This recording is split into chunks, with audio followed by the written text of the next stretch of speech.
limpeza ou lubrificação da minha Singer. Então, primeiramente, nós vamos retirar os parafusos, tirar o visor, a bobina e essa chapa da agulha, a sapatilha e a agulha. Não necessariamente nessa ordem.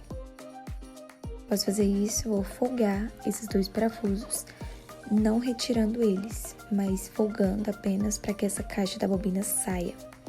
Dias atrás eu fiz uma limpeza superficial na máquina sem retirar essa caixa e olha o acúmulo de sujeira dentro dela. Isso é perigoso até atrapalhar todo o mecanismo dela só por causa dessa caixa da bobina suja.